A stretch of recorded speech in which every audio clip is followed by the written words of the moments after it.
For Comedy Hype News, I'm Dom Smith. Dave Chappelle filmed his second hour-long stand-up comedy special For What It's Worth in 2004. The special aired on Showtime September of that year and featured several memorable comedy bits that include Grape Drink, Ja Rule, and Celebrity Worship. He talks about being a black celebrity and how they're locking all our black stars up. At the time, Kobe Bryant, Michael Jackson, and of course, R. Kelly were all in the news facing cases. By this point, we're all familiar with the trial of R. Kelly, where he allegedly urinated on an underage girl. Chappelle told his audience that while they're worrying about whether or not R. Kelly actually did pee on the girl, they're not asking themselves the real question that America needs to decide once and for all. And that question is, how old is 15 really?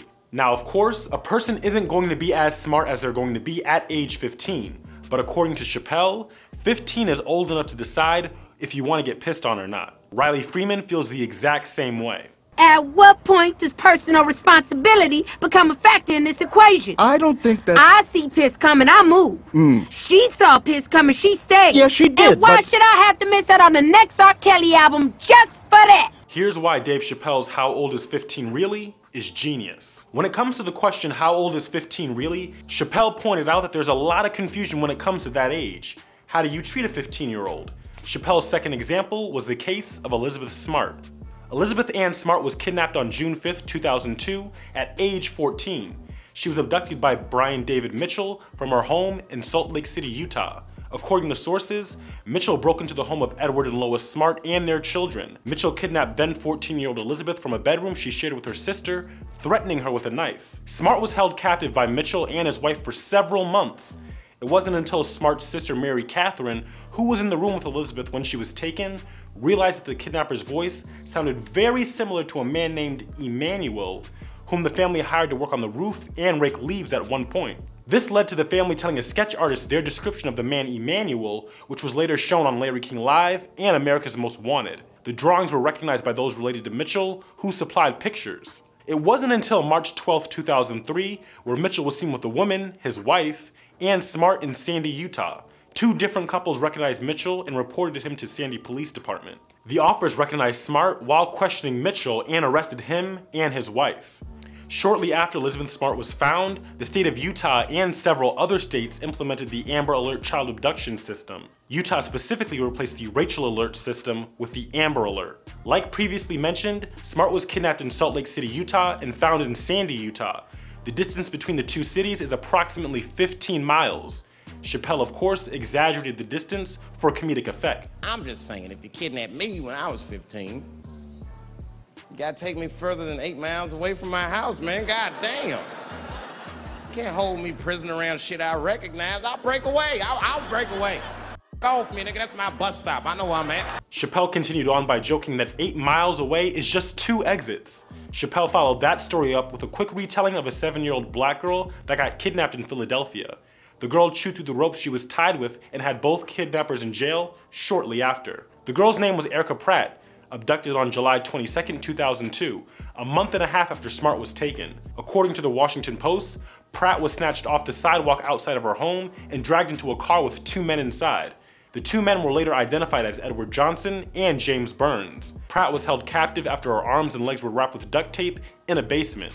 She was eventually able to free herself from the duct tape. She broke through the basement door, she made her way to the first floor and she couldn't get out, so she smashed through the window, and she summoned the help of a couple little kids who were playing in the front of the house. The children pulled Erica out of the window and one of them waved down a nearby police officer. Chappelle noticed that Erica Pratt did not receive nearly as much attention as Elizabeth Smart. According to a 2002 CNN article, while Elizabeth Smart and other kidnapping cases like Danielle Van Dam and Samantha Runyon received national media attention, the vast majority of abduction cases went relatively unnoticed. In March 2002, 13-year-old Laura Ayala was reported missing. The next month, Jai Turner disappeared, and the month after that, Alexis Patterson also went missing. Ayala is Hispanic, while Turner and Patterson are both black, which brought up the question of if race helped determine which cases get media attention. Patrice O'Neal pointed this out in his stand-up special, Elephant in the Room. He spoke on Joran Vandersloot's possible involvement in the disappearance of 18-year-old Natalie Holloway. Everyone in the audience knew the case of Natalie Holloway, but no one could name the girl in Peru that Vandersloot had killed. Y'all said that like Family Feud. All right, name a white girl been missing for 5 years in Aruba. Natalie Holloway. Survey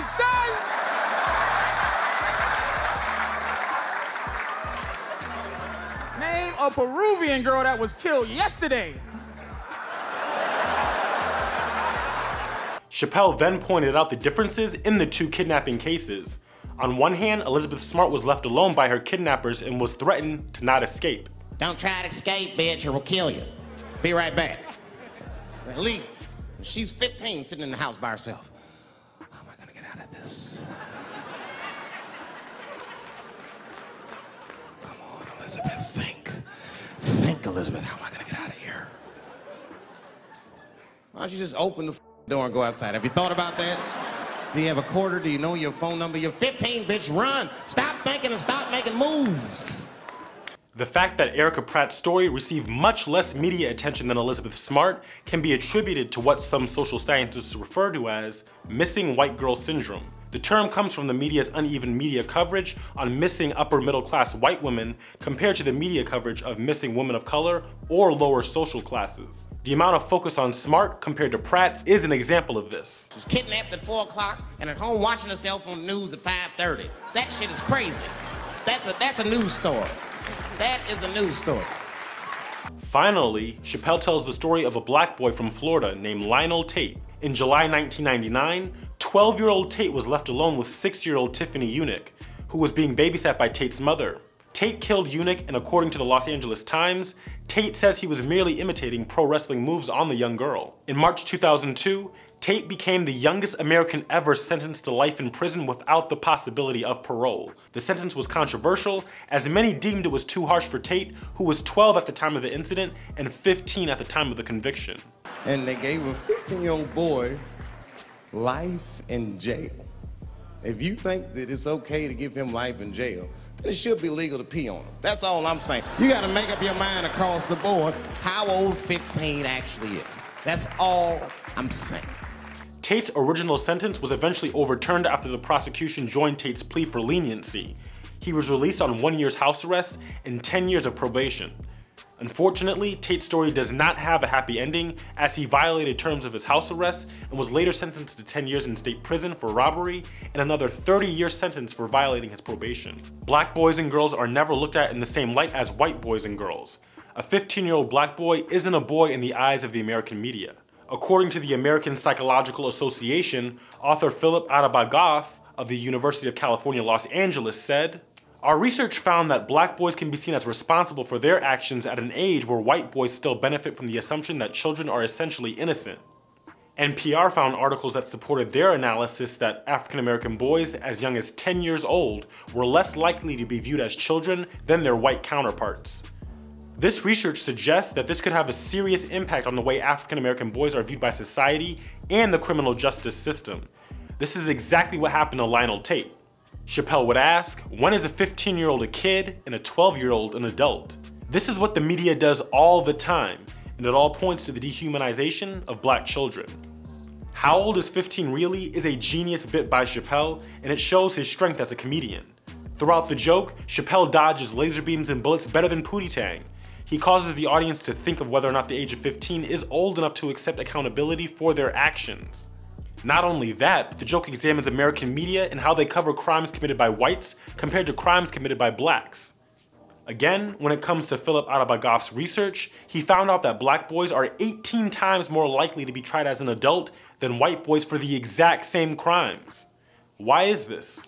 Why did Erica Pratt, Laura Ayala, and Jai Turner and Alexis Patterson all get significantly less media attention than Elizabeth Smart, Danielle Van Dam, and Samantha Runyon?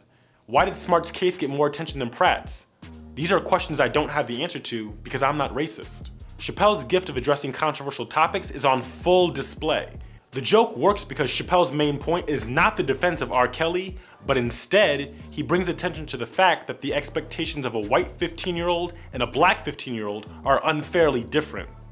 Americans, particularly the American media and criminal justice system, have a different perception of the age 15 when it comes to black children versus white children, as evidenced by research from NPR, the American Psychological Association, and Philip Arabagoff. No one can really defend the actions of urinating on an underage girl, but we all can get behind Chappelle when he calls out the biased treatment that children of color face. Chappelle proves that kids, especially those of at least 15 years old, have some level of autonomy. He brings logic into this scenario by saying if he was kidnapped at age 15, a few miles away from his home, he would be able to find his way back. He uses hyperbole and other forms of exaggeration, with silly pee jokes, hilarious sound effects, and voices for quick laughs in between his moments of seriousness to keep the audience entertained. How Old Is 15 really sticks out because it's yet another example of Chappelle putting himself in a dangerous position of having the audience turn on him, only for him to make the audience think he's going in one direction, but eventually taking the bit into an unexpected place, resulting in deep thought and laughter at the same time. And that's why How Old Is 15 Really is a genius joke. Stay up to date with the latest news and comedy by subscribing here to our YouTube channel and follow Comedy Hype across all social media. For Comedy Hype News, I'm Dom Smith.